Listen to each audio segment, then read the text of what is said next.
Video शुरू करने से पहले एक सवाल, क्या एक अपराधी सिर्फ अपराधी होता है या सिस्टम उसे बनाता है? अगर ऐसे रियल और दमदार क्राइम ड्रामा आपको पसंद है तो अभी चैनल को सब्सक्राइब करें, वीडियो को लाइक करें और अंत तक देखिए, क्योंकि यह कहानी सिर्फ एक फिल्म नहीं, ये हकीकत के बेहद करीब है।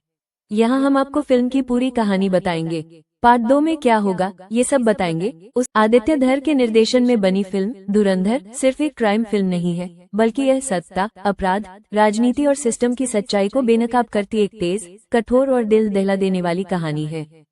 फिल्म बॉक्स ऑफिस पर जबरदस्त प्रदर्शन कर रही है और कमाई के नए रिकॉर्ड बना रही है, लेकिन इसकी सबसे बड़ी वजह है अक्षय खन्ना का खौफनाक और शांत अभिनय। उन्होंने विलेन रहमान डकैत के किरदार में ऐसी जान फूंकी है कि दर्शक एक पल के लिए भी उनसे नजरें नहीं हटा पाते। फिल्म की कहानी शुरू होती है पाकिस्तान के कराची शहर के कुख्यात इलाके लियारी से, जहां गरीबी, गैंगवार, हथियार और नशा रोजमर्रा की जिंदगी का हिस्सा है।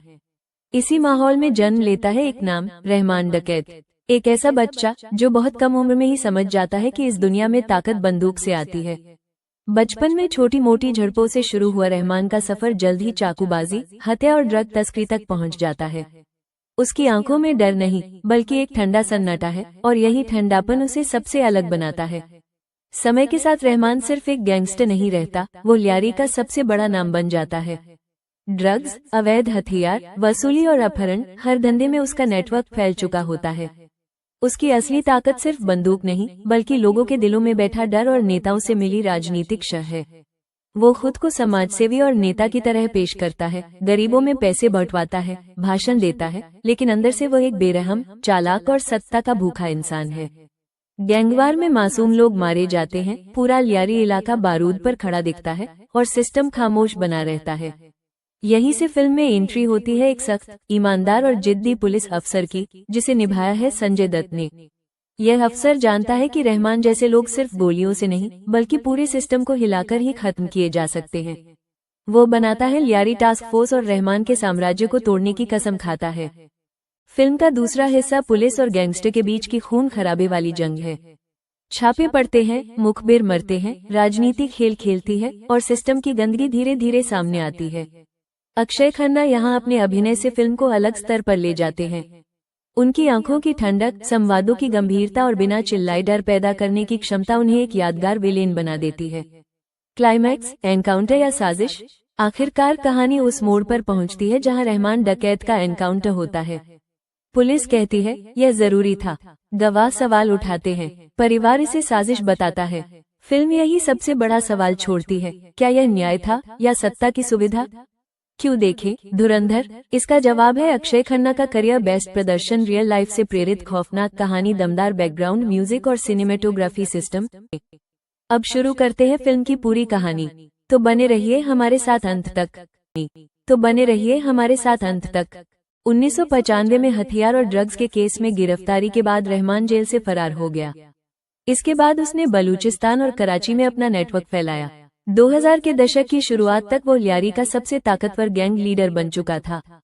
उस पर हत्या, अपहरण, ड्रग तस्करी, अवैध हथियारों की सप्लाई और वसूली जैसे 80 से ज्यादा केस दर्ज थे। गैंगवार के दौरान लियारी में करीब 3500 से ज्यादा लोगों की मौत हुई। अपराध की दुनिया से आगे बढ़ते हुए रहमान ने पीपुल्स अमन कमेटी बनाई और खुद को सरदार अब्दुल रहमान बलूच कहलवाने लगा। उसकी राजनीतिक महत्वाकांक्षाओं के साथ हिंसा भी बढ़ती गई। 2006 में लियारी टास्क फोर्स बनाई गई, जिसका नेतृत्व कर रहे थे चर्चित पुलिस अफसर चौधरी असलम। फिल्म में संजय दत्त का किरदार। रहमान को एक बार गिरफ्तार भी किया गया, लेकिन वो रहस्यमय तरीके से फिर फरार हो गया। 2009 में पुलिस ने क्वेटा के पास रहमान को पकड़ लिया। कुछ घंटों बाद रहमान डकैत और उसके 3 साथियों की पुलिस एनकाउंटर में मौत हो गई। पुलिस के मुताबिक वो 80 से ज्यादा मामलों में वांछित था। हालांकि पोस्टमार्टम रिपोर्ट और गवाहों ने इस एनकाउंटर पर सवाल उठाए। रहमान की पत्नी ने इसे फेक एनकाउंटर बताते हुए सिंध हाईकोर्ट का दरवाजा खटखटाया, लेकिन मामला कभी निर्णायक रूप से हल नहीं हो सका। अब आप जानना चाहेंगे कि रहमान डकैत के एनकाउंटर के बाद क्या हुआ? तो सुनिए। रहमान डकैत के एनकाउंटर के बाद उसका दाहिना हाथ उजैर बलूच ने लियारी का कार्यभार संभाला और रहमान डकैत की जगह ले ली। वहीं रहमान की मौत के बाद बहुत बड़ा जनाजा निकला, इसे लियारी का अब तक का सबसे बड़ा जनाजा बताया गया। वहीं 2014 में चौधरी असलम की भी तालिबान आत्मघाती हमले में मौत हो गई। फिल्म धुरंधर यहीं खत्म होती है, जबकि धुरंधर 2 की कहानी रहमान डकैत की मौत के बाद के हालात और यारी की उथल पुथल से शुरू होगी, जो मार्च में रिलीज होने वाली है। पार्ट 2 में रणवीर सिंह के किरदार की बैक स्टोरी भी दिखाया जाएगा। अब आपकी बारी। अगर आप इस कहानी को फिल्म के रूप में देख चुके हैं तो कमेंट में बताइए, क्या रहमान डकैत सिर्फ विलेन था या सिस्टम की सबसे बड़ी नाकामी?